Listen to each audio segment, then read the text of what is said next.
Hey everyone, thanks for tuning in. This is James from Cave Dweller Music. I'm here with my co-host Brendan, and today we have the team from Minerva with us. Um, Welcome to the show. Thanks for coming on. It's great to have you. Do you want to just tell us a little bit about who you are and what you do in the band? I'm Byron Hawk. I do guitar and vocals. I'm Gina. I play the drums. I'm Kevin, and I play the bass and do vocals. Awesome. Great to have you on. Thanks for taking the time. Yeah, absolutely. It's fun. So you guys are based in South Carolina, right? Yes. Awesome. How did you come into contact with Black Doomba Records? Well, we recorded the record sort of right before pandemic, and then sort of pandemic hit. And that gave me some time to just kind of research labels and look around and sort of see what's out there. And we were kind of looking for, something that was regional, so we could sort of click into that network. And I stumbled onto Black Doomba, started following them, looking at their bands, and really loved Dayglow Morning, which is a band that they had already signed. And they had just signed Holy Roller. And I really like those guys, so I just thought this makes sense. And I pitched it to Curtis, Doer PR, C-Squared PR guy, and he recommended them. He had worked with Black Doomba before and recommended that we pitched them. And so we pitched them, and fine. That's kind of how it happened. That's awesome. Yeah, Tommy Stewart is a great dude. We had him on the show a little while back, actually. Super nice guy, really does a lot for his bands and really cares. Yeah, he's super supportive for sure. And same with Curtis from DORPR. Yeah. We've been getting promos from him since we started, basically. So yeah, he's also super supportive. Yeah, Curtis has helped us out a lot also. We did sort of a 3-song EP that we just put up on Bandcamp and ran it through Curtis, who had been recommended to us by Space Coke. And, he did a fantastic job just with the little 3-song EP on Bandcamp. That's awesome. Space Coke as well, another great band. Yeah. Absolutely fantastic. Are they local, like near you guys, or? Yeah, they were in Columbia, or at least the guitarist and lead singer, Reno, but he's now in Savannah. Oh, okay. So it's kind of a regional band, but Columbia is still sort of home. Yeah. Oh, awesome. And so do you want to tell us a little bit about the upcoming album? I know you mentioned you had one that's dropping very soon.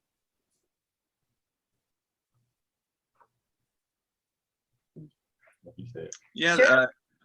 It's coming out Friday. What else do I want to say? I had a great time recording it, and in listening to the test pressing a little while ago, I was really excited with how it sounds. So I'm super excited. We all are, of course.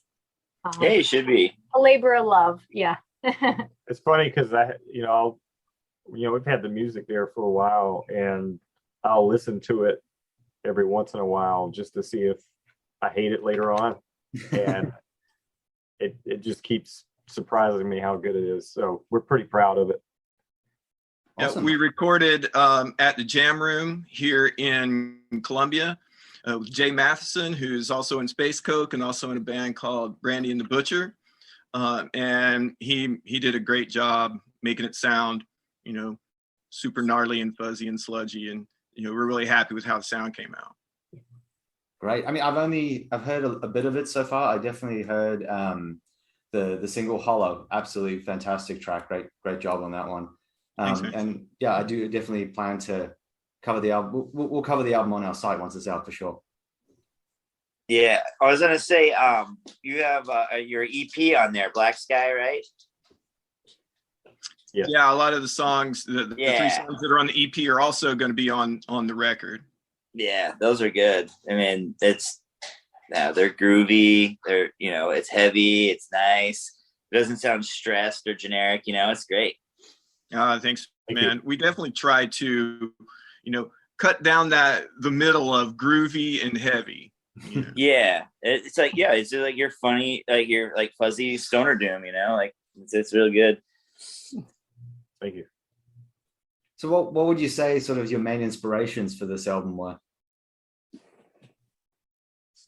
Horror films, horror stories, current events, past events. It was kind of a mix of all kinds of different stuff.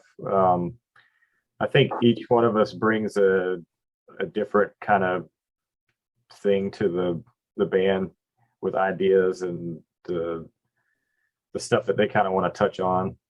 I like the stuff that I kind of write is mostly like horror type space ideas. It's just like weird stuff. But I love that kind of stuff. But like we'll get together on something and it kind of becomes a little something just more than that because everybody's added their little piece to it, and it kind of becomes this whole new entity for a song, and it comes out the way it does. I think that's why it comes out the way it does.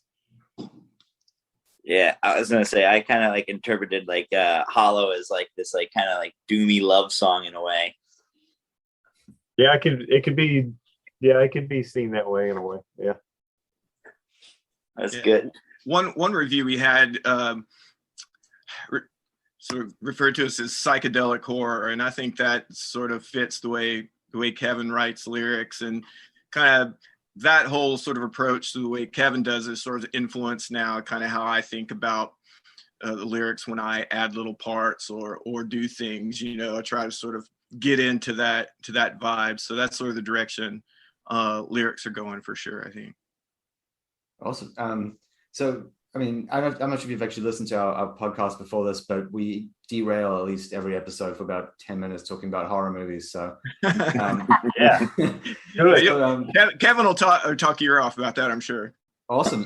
So I'm going to ask, what are your favorites? What do you consider to be the must-sees for everyone? Oh man. As Above, So Below. Okay. The first time I saw that, and it kind of gets to that point in the movie where things start getting crazy, I was blown away. I was just kind of like, wow, this is something I haven't seen before. And every time I see it after that, I still love it. It wasn't kind of like the generic horror tale or whatever. It was pretty wicked. Mm-hmm. I really loved The Witch. That was a really good movie. Yep. That one was there's scenes in that you don't expect going into it because it kind of starts so slow and then it just out of nowhere there's like really shocking scenes. Yeah. And the way the director makes everything just kind of come out of the darkness into the light. It's to me that seems more realistic, and it shows how creepy the real world can be. Mm-hmm. If there's no witches or anything like that. Right. What did they name the goat? What did they call that goat? The kids? Black Phillip. Yes. Black Phillip. Yes. That's right. There you go. Thanks. Yes. Okay. So those are like the very good ones. As far as over the top cheesy horror goes, do you have any sort of those favorites? The ridiculous horror movies. I have a soft spot in my heart for Argento and that whole sort of wild genre. Yeah. Kind of over the top. I definitely understand that. Yeah. Yeah, I always like those, like the Evil Dead stuff. I always thought it was fun. Yeah. Yeah, this conversation on this part can just keep going. Because if you name something, then it'll make me think of something, and then we'll just keep going. I love that it's a planned tangent. That's fantastic.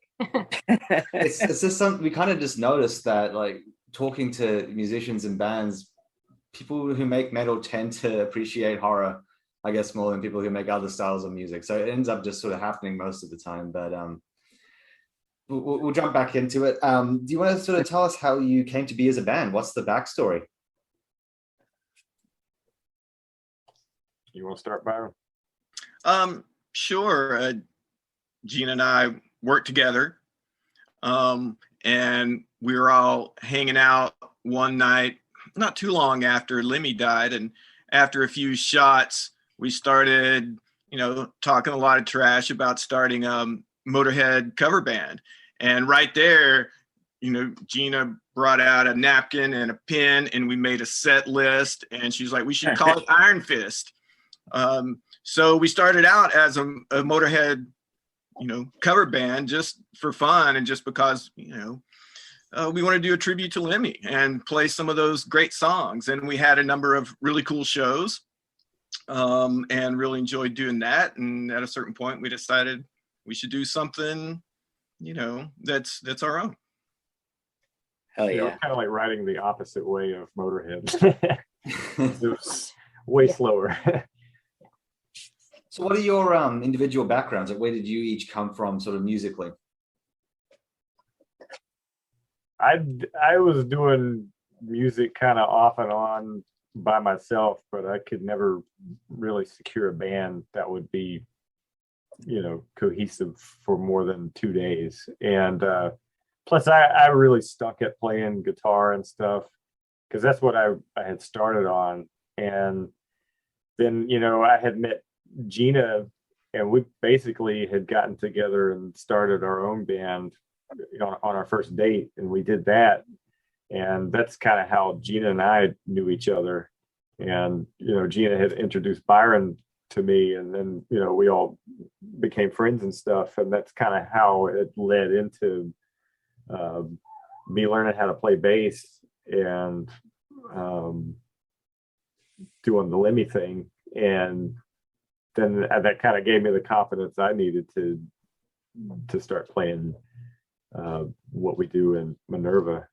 And the thing I like about MNRVA, since it's slower, you can actually really think about what you're playing, and you can come up with some pretty cool things to add in rather than just playing fast. Yeah. So obviously, yeah. Oh, sorry. Go No, ahead. no, go ahead. Oh, Yeah. I was going to ask another question, but yeah, I'd love to hear what you have to say.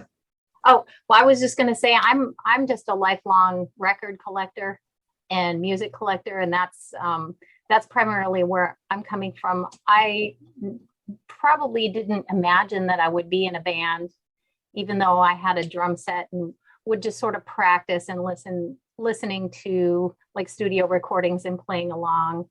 But the first time I was in a band, I was already 42, so I didn't. And that was the duo that Kevin and I formed. And then from there, then it was Motörhead, and then it was MNRVA. Byron was just born out of the sky to play metal. And yeah, I'm obviously the elder statesman here. I started playing guitar in my teens, and in the late 80s, early 90s, had a band called Arcane. And we did sort of proggy thrash metal. And then I had more of an industrial rock band in the 90s, and then quit playing for a while until we started up doing Motörhead, around 2015. So I'm going to take it as a safe bet that Lemmy was a pretty big influence for this band. Oh yeah. Lemmy is the reason for a lot of people's bands. Oh yeah, for sure. It's just amazing how many different types of bands and many different types of people that he touched to do that. Yeah. Definitely. What's your favorite song to play live, Motörhead? Oh man. We got, the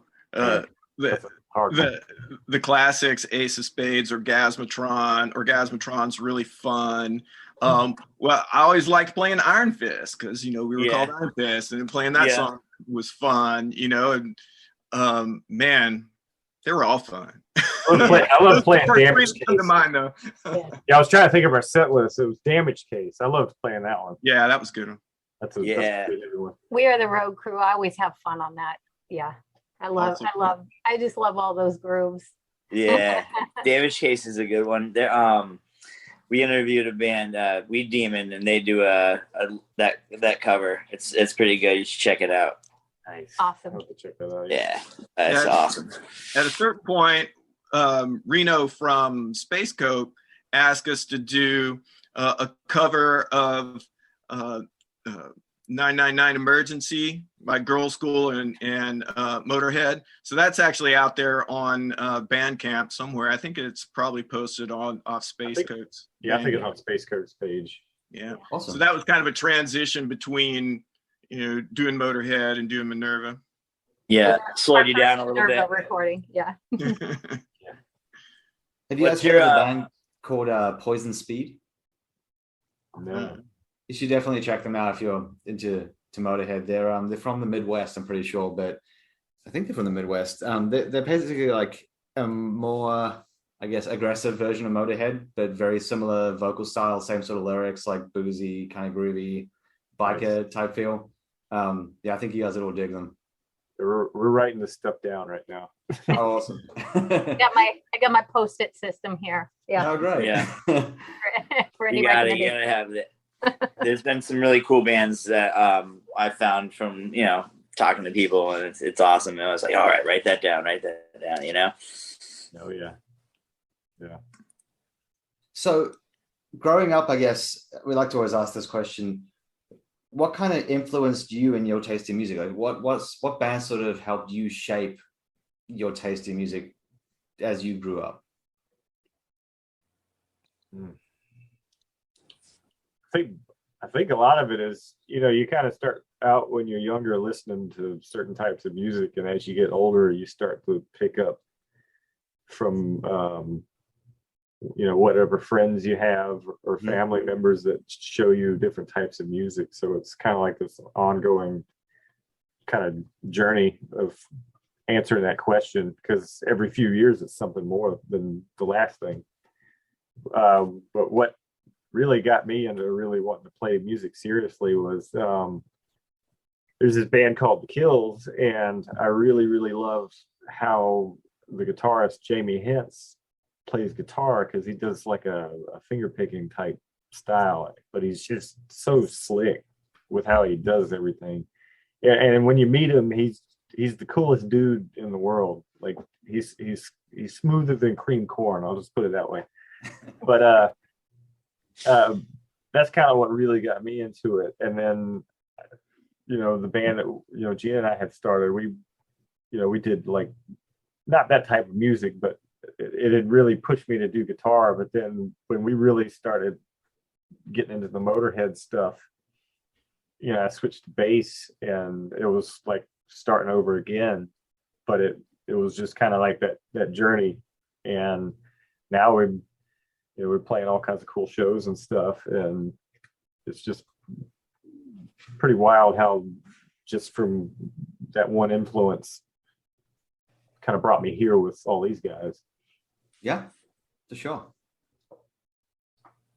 When I was young, my older brother took me to the warehouse, and he would just hand me an album, and he'd say, "Kid, you need to listen to this," and it'd be stuff like Master of Reality, or like Led Zeppelin, like Physical Graffiti, or the New York Dolls. So he was a big influence in terms of I still love all of those records, to this day, but I've added my own. Yeah. Yeah, I grew up listening to all the new wave of British heavy metal, all that stuff, and then all the underground thrash stuff, and really loved, got into Fate's Warning and stuff like that, and Watchtower and all that kind of proggy stuff. But I think one of, to kind of jump off Kevin's example, like if I had to pick like one person who sort of influenced me a lot like that, I think it would be the guitarist from Solitude Aeturnus. I don't know if you guys know that old school doom band. Yeah, well, Edgar was actually a friend of mine growing up, and his playing like super influenced me a lot. Yeah, I actually, because you know how the I'm blanking on his name, the vocalist from Solitude Eternus. Yeah, Rob Lowe. Rob Lowe, yes. I know everyone loves Messiah and Candlemass, but I actually think Rob Lowe brought a really different side of the band out. And I honestly like what he did as much as I like what Messiah did for completely different reasons. Yeah. I was just the other day watching a live, I can't remember what the song was now, but it was live Candlemass with Rob singing, and it just sounded killer. It does. He's got such a powerful voice. It's like there's so much force behind it. Yeah, what's funny is he started out as the drummer, and he would like just screw around, sort of singing at the top of his lungs, not in the microphone or anything, just behind the drums, and they were just like, dude, you need to be the singer. We're gonna get another drummer, and you're gonna sing. And that's how he became the singer. That's awesome. Yeah, I need to go back and actually pay more attention to the guitar, because I always focus too much on his vocals with Solitude. So I need to, after this, I'm probably going to go back and listen to it again and really focus on the guitar work. Yeah, Edgar and John Perez sort of traded off solos. So I don't know if in the lyric sheets it'll say who's playing what solos, but Edgar had a really smooth, really kind of classic style, very, very precise. Wrote his solos note for note, played them same way every time. He was just a real perfectionist, and that influenced me a lot. And super melodic, as well as being, technical. Awesome. Gina, I actually meant to say this before, but we changed topics. I think that what you said about how you've never been in a band until recently is super inspiring. Yeah. I think it's really cool. It's never too late to do anything. Yeah, honestly. That's awesome. I mean, that's a really good message for people, because I know a lot of people out there think, oh, I never got into a band when I was younger, it's too late for me now. And it's definitely not true. I remember when I started playing guitar at 15, I already thought it was too late, because if I didn't start at like 8 or 9, then, 15's too late. But that's like totally wrong. I didn't really start messing around with it until I was about 18, and I was so off and on. I didn't really start getting real serious about it until I was in my late 20s. So, I mean, you could start anytime, really. Yeah. I mean, for me personally, I tried guitar on and off for a while, and it never really clicked for me. But I definitely want to give it a try with bass. I think that's just me personally brainstorming. I think some people like me as well lose hope when they play something and it doesn't really click for them. But there's so many other instruments out there. You just got to find what works for you. Right. It's making noise. Yeah. Find something that makes you happy, man. Mm-hmm. Brendan, I know you always have a couple of these special questions set aside, so I'll let you ask a couple. I was going to say, what we got? What was your favorite city to play live in? Austin. Yeah, Austin was cool. Is that also your favorite city to eat in? Yeah. It's not a bad food city, I will say. Man, I think when we were there, we ate so many tacos and drank so many margaritas. It was you can't get it. Like Byron had told us before we had went. I mean, Gina had already been before, but I had never been. And he had said that, you go here and the tacos and the margaritas and stuff will be way better than what you get here. And he was right. There's nothing like it. So when you come home, you have to try to recreate it yourself. Yeah, I actually went to Tijuana for the first time because I live in San Diego not that long ago, and I had a margarita there that's literally ruined like every margarita I've ever had since. Yeah. That was like $5. I was like, I can't imitate this. Yeah, we're addicted to all three of us are now addicted to spicy margaritas because of Texas. Throw the jalapenos into the margaritas. Yeah, that's good. Man, you can't go wrong with that at all. Sweet and spicy, man. That's awesome. What was your your favorite towns? Did you play a little small town and just had an awesome outpouring or? Byron's hometown, that was pretty cool. Oh yeah. You had a bunch of your old friends come out and family, and that was a real special night. Yeah, I grew up in Dallas Fort Worth area around Arlington, which is right in between Dallas and Fort Worth.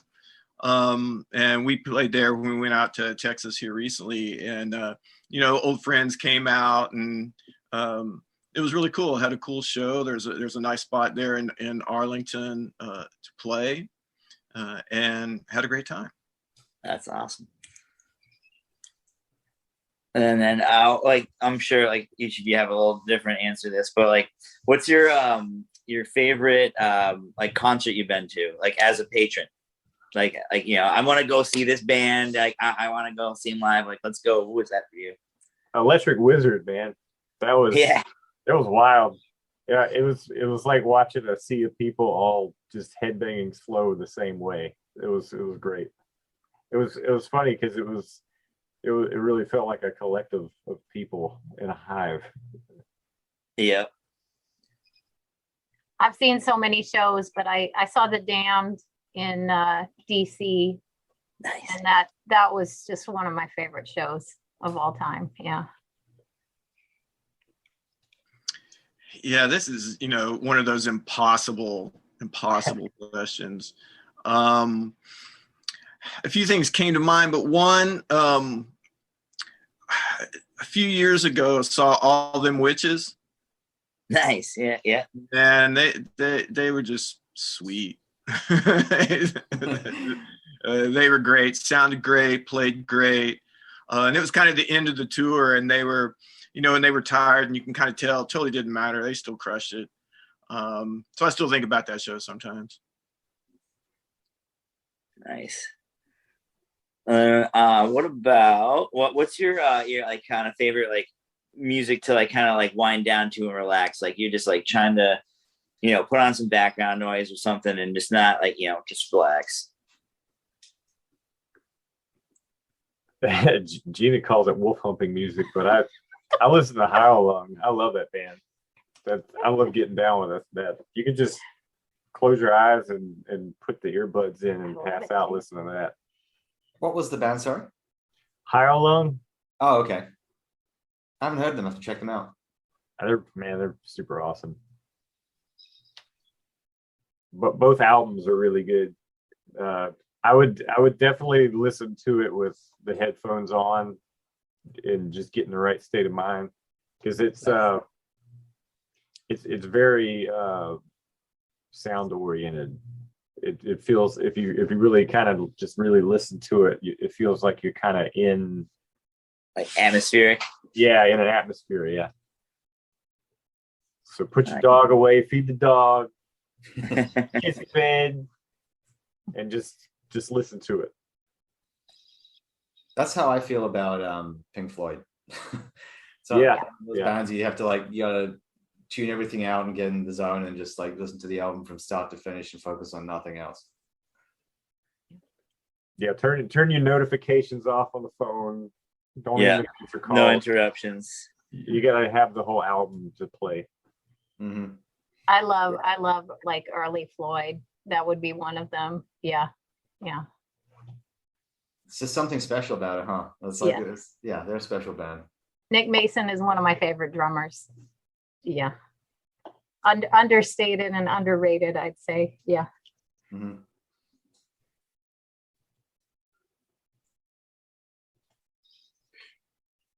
This isn't really sort of the same, because sometimes I'll, just put on jazz or whatever if I want to like really mellow out. But lately I've been listening to Forming the Void a lot. Nice. And I just love that band because they're super heavy, but at the same time, they're chill and atmospheric. They got a vibe, you sort of lock into. And I've just been sort of all about that lately.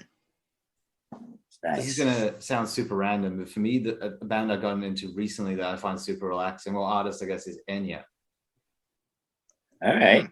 I love Enya. Yeah. That's relaxing stuff too, man. Don't let anybody tell you that it Yeah.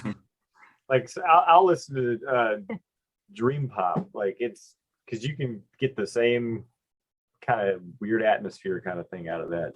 Yeah, and the other one is Bjork. Bjork is Bjork's great. Bjork is honestly amazing. Like every single album is so different, and everyone is still good somehow. Yeah. There's no doubt. There's no doubt that Bjork is, top 10 ever. Yeah, At least for me. for sure. It's just like, I don't know, if you put on shuffle or something, it's like every single song is so different to the last. Yeah, some people have too much talent, man. It's just not fair. Yeah. Well, the Fever Ray first album was pretty awesome too. So if we Yes, were yes, ever it throwing was. out I like that some one. atmospheric stuff, because man, I can get down with some of that too. Mm-hmm. That first album was a really dark album. The stuff that kind of came after it just kind of got into this weird. It got too weird for me. But the first album was just it made you wish that you wrote that album. Right. Was that was the one that had? I'm trying to think what song was on that one. That was the one from the Vikings TV show. Yes, If I Had a Heart. Yeah. Well, something hot, right? Yeah, If I Had a Heart. If I Had a Heart, yeah, that's the one. But there was another one that was really big as well, called When I Grow Up or something as well, I think. Yeah. Oh man, now I gotta look this up. Yeah, I'm blanking on. I'm pretty sure the top, like the two singles were If I Had a Heart and then When I Grow Up. I think that is the name of the song.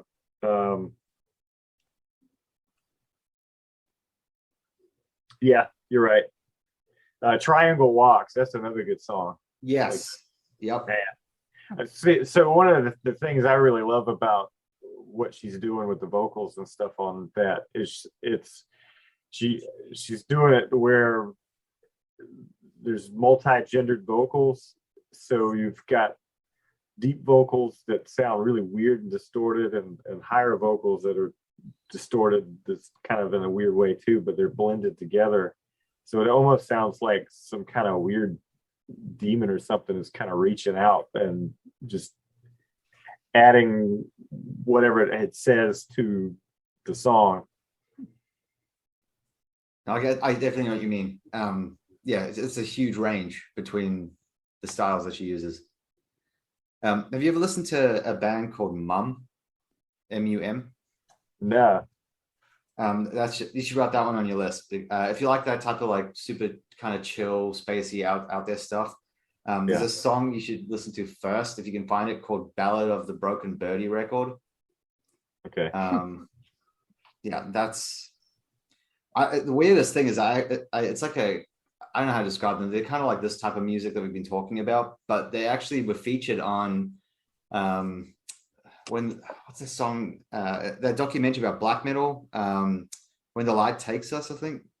Yeah, it's a really famous black metal documentary. But I have no idea why, but they were featured on it, and that's how I found it. But okay, cool. We'll check that out. It's on the list. cool. Brendan, what about you? Me, I'm trying to wind down, and I'll listen to some usually some sort of I don't know. Sometimes it's not I don't know. This has said a whole lot of nothing. I'd say Space Jesus is got this really crazy I don't know, some weird electronic shit. And then Smashing Pumpkins, man. I'll listen to great band. Listen to all of those guys. There's another band, High and Heavy. They do some neat kind of stoner doom, and they're pretty good. So I listen to that, rock out.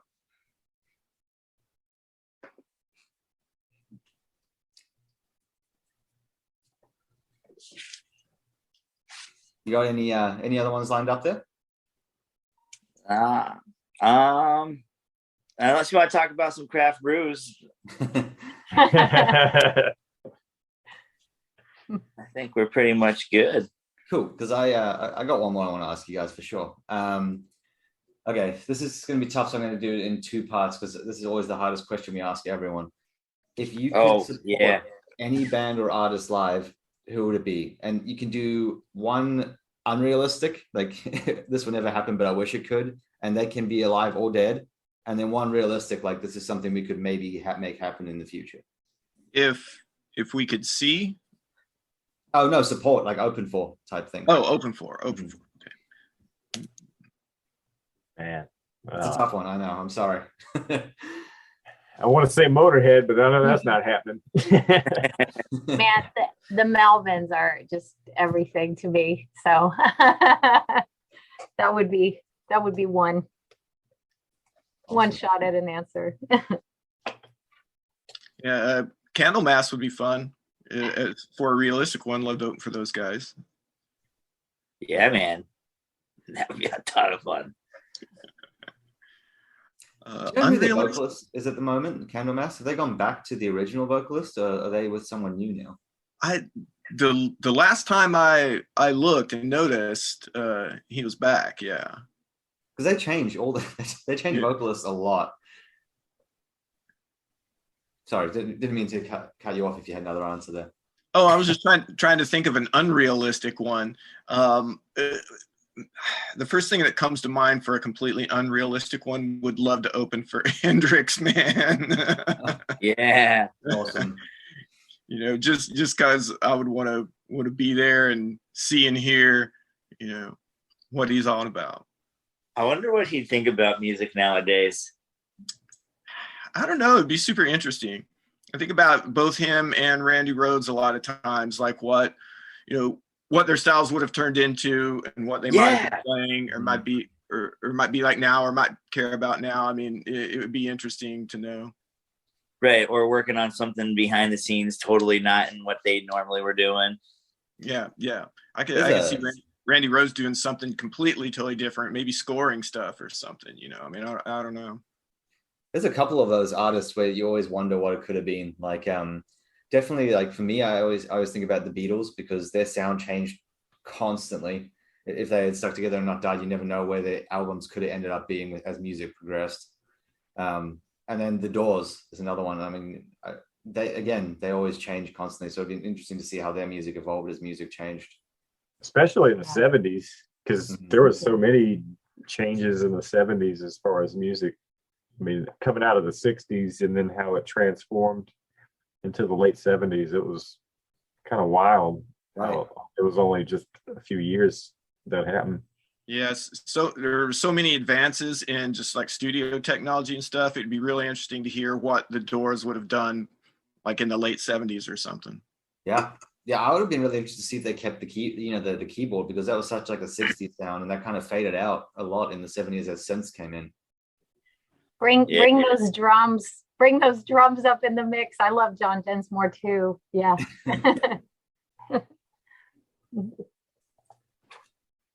Yeah, and then I don't know if you guys are familiar with like the death metal band Death at all, but like absolutely. I saw Death. This is going to age me a little bit, but I saw Death once on Leprosy and twice on Spiritual Healing tours. Oh, that's awesome! Like in small, in club. That's amazing. And they just freaking crushed it. You know, Spiritual Healing tour. That was peak for me, man. For that band, they just sounded killer. Yeah, that's a great album. But my favorite is actually Symbolic. Just the progression that they moved into, like the music on that is like, it's like transcending death metal almost. They started really getting influenced by Watchtower a lot. Started getting more technical. Because I always wonder what they would have ended up as, because every single album shifted further and further away from the original sound. Like by the time they got to the final release, it was like, it was death metal, but it wasn't. It was kind of like technical thrash with like kind of harsh vocals. And then if you look at like what he did with Control Denied, that was kind of like, I kind of felt like that was an evolution that he was kind of shifting towards, but that's just a theory of mine. But yeah, I'd love to see where he ended up. Yeah. Sorry for the rambling. That was great. And then I guess I'd like to ask you guys as well, it's like, who have you supported that you've liked playing with so far on the tours that you've done? When we went out to Austin, we played a Gravitoid Heavy Music Showcase. And there are like a dozen bands on that. And there's so many killer bands. I I know Kevin may have a favorite out of those, and maybe Gina too. But the headliner for that was the Atomic Bitchwax, and I've been waiting for years to see those guys. Every time I tried to go see them, like something happened, and I couldn't make it. So it was really cool to get to open up for them and see them, and of course they freaking crushed it, you know. Thunder Horse was a great band to open for too, because when we finally got to relax and watch them play, it blew my mind. They were so good. I was geeking out. Yeah, I think we were all geeking out on Thunder Horse. It was funny. It was funny because I was sitting there holding my beer thinking, man, these guys are so damn good. And then Gina walked up to me and kind of looked at me and said, man, these guys are so damn good. And then about 10 minutes later, Byron found us in the crowd and said, man, these guys are really good. It's true. Yeah. I always have a really fun time playing with our some of our label mates. So like Holy Roller and like Grave Next Door and Tommy Stewart.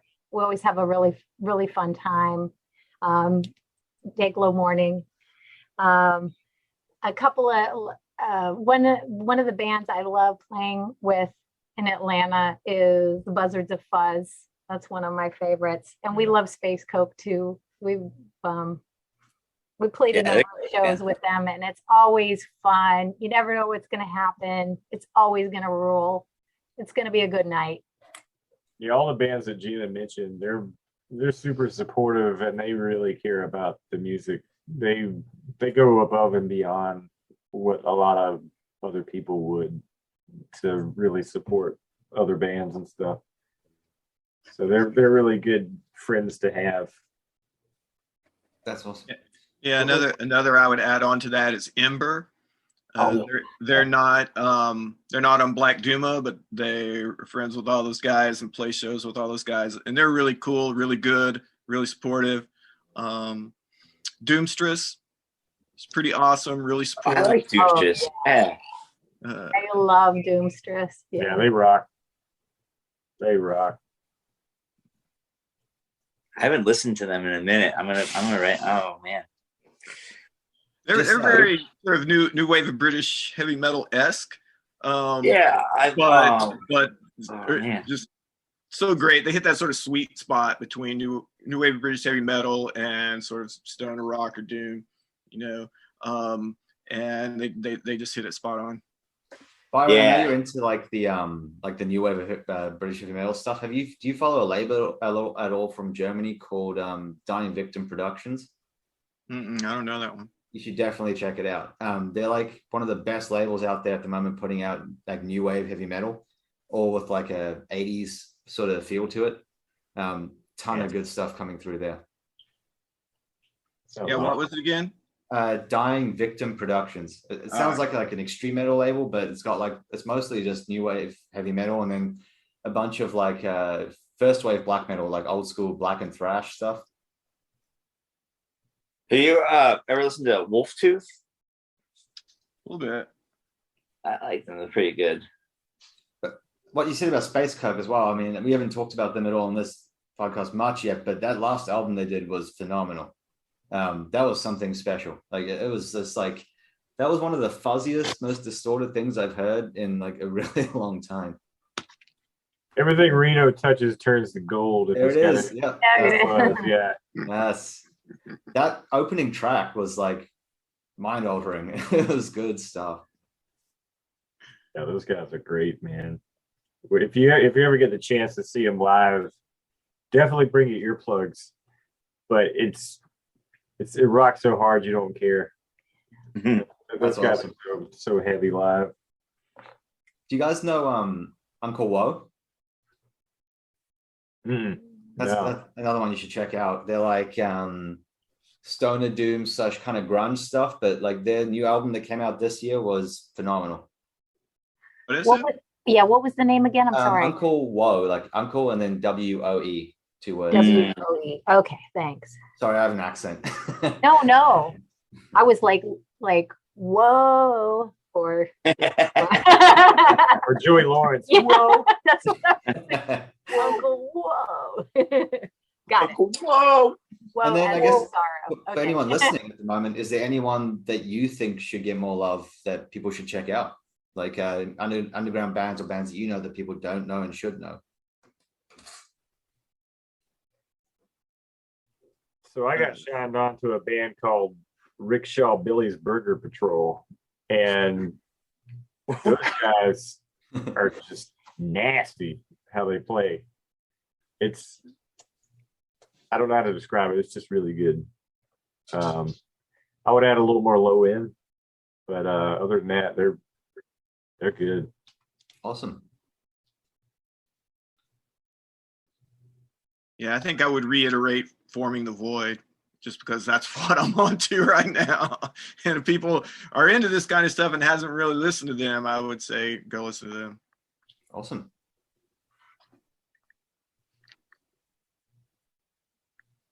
Gina, you got anyone people should check out?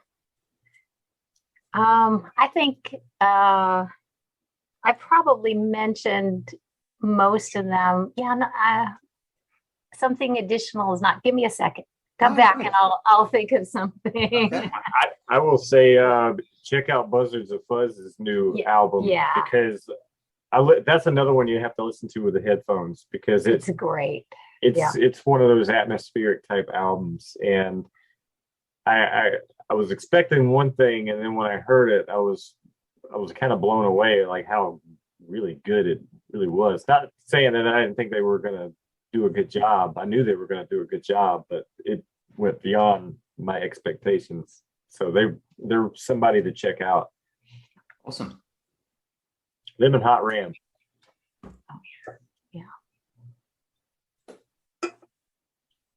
I'd say on that Forming the Void kick, go check out Elder. Yeah. Elder's good. Yeah, if you haven't, that's some good stuff. Yeah, I got a friend who's super into them, and I just haven't had a chance to listen to them a whole lot yet. But that's been on my to listen to list for a little while. I need to get on that. I was gonna say everything's really amazing. It's just their last album was a little iffy for me, but it was just like, I don't know, they changed the vocals a little style. Like, I don't think it was a new person. It's just like they just sounded different, and I don't know. It was just a little weird. It's still really good, but that's just opinion. Oh, Byron, this one just came to mind for me as well. Another new wave band. Like, this is probably one of the best ones I've heard in decades, like since the 80s type thing, called Mirror from Cyprus. Yeah. Oh yeah, I don't know that one. I only found them last week from a recommendation from another reviewer. So they're kind of like, they're not getting enough attention, but they should be. But the latest album is called The Day Bastard Leaders Die. Like, the album covers, like, it doesn't look like the heavy metal. It looks like something like extreme metal, but it's like, it literally could have come straight out of the 80s. It kind of sounds, you know how there's those albums that got missed and then people discovered them like 20 years later? Yeah. It sounds like one of those.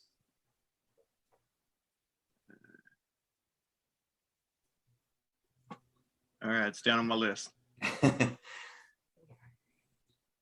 Okay, we're kind of coming to the end of our time, so I just want to ask you guys one more time, is there anything that you guys want to mention, like shows coming up people should watch out for?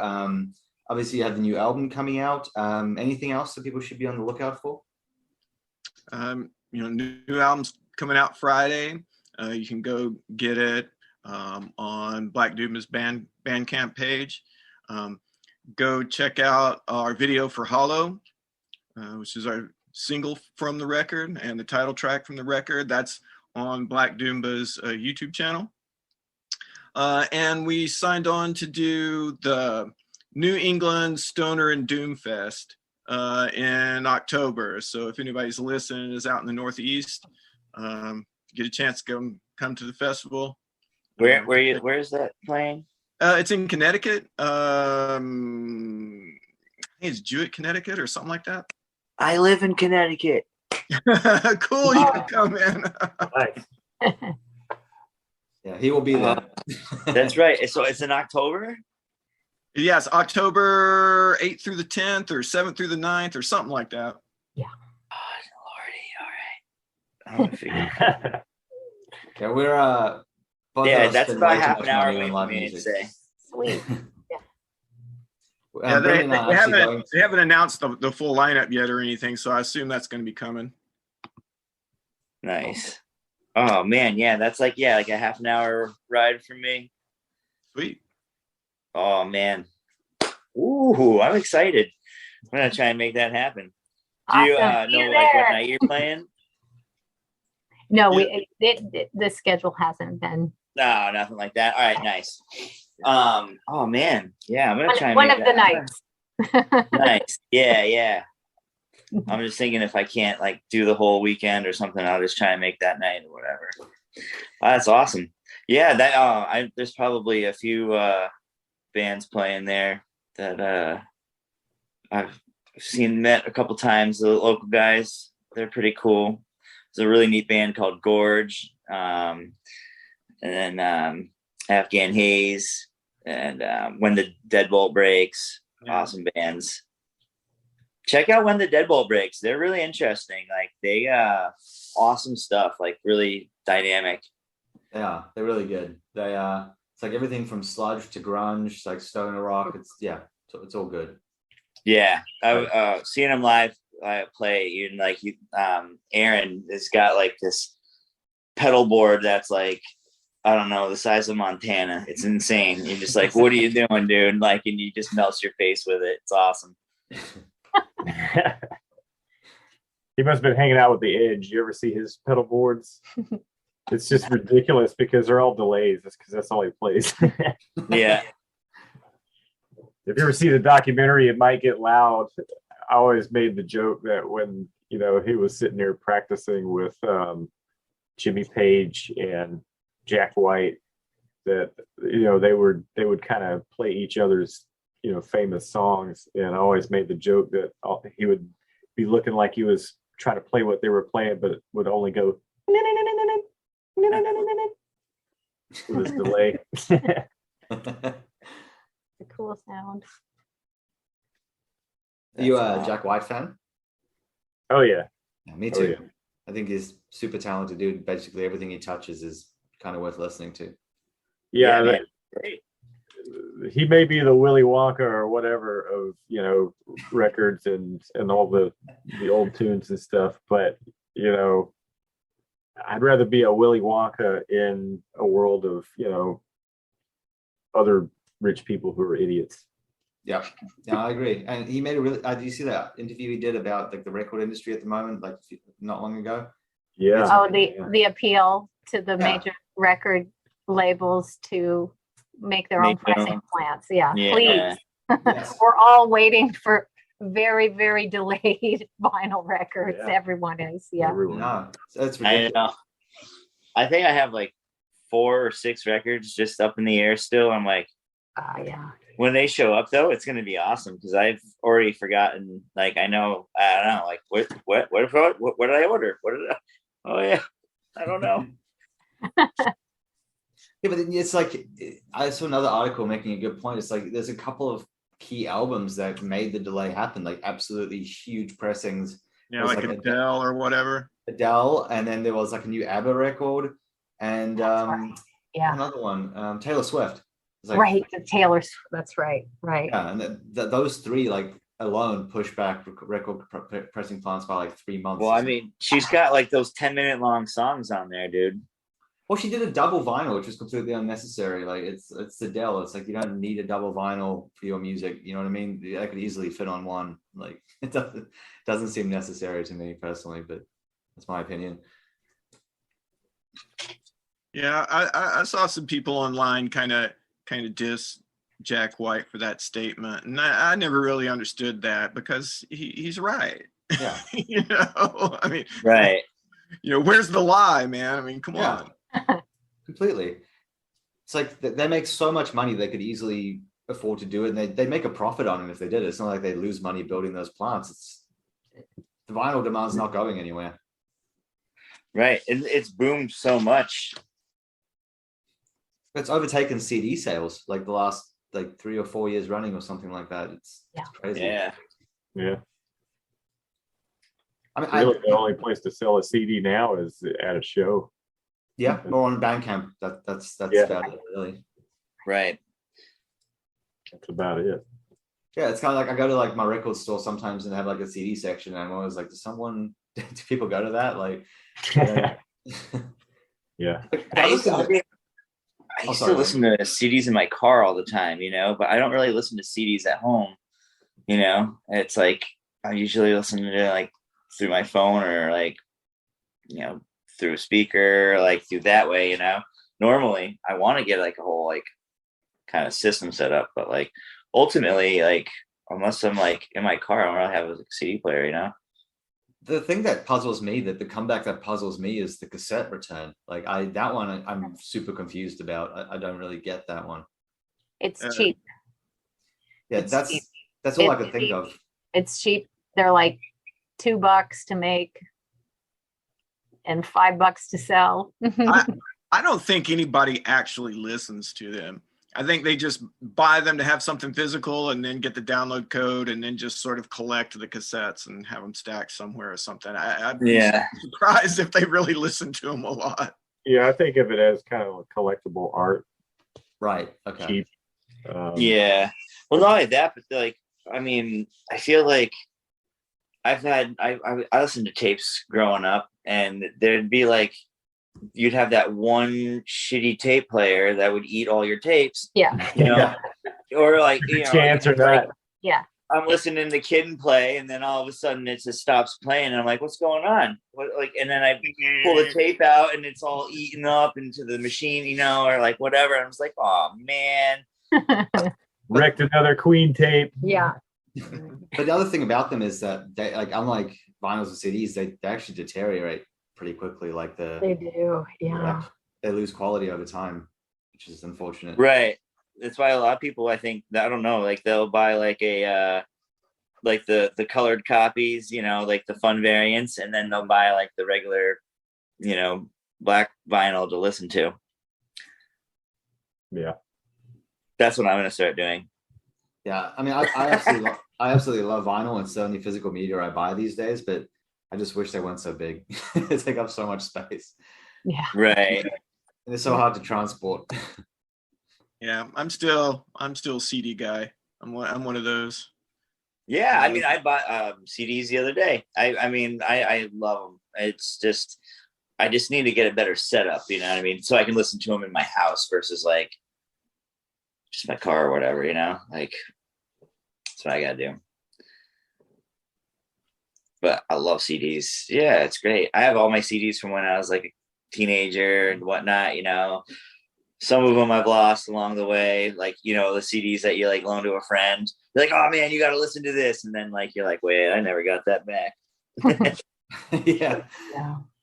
Yep. Yeah, I still have all my CDs from high school and like my college years and stuff. So I got like 1,500 CDs, but they're all in Australia. And I don't know how much it would even cost to ship them to the US, which is like a terrifying prospect to think about. Yeah. Yeah. Maybe sell them and then send the money to yourself. Yeah. And then see, I mean, rebuy them all once you get with the money. Yeah, Right. write it down what you have.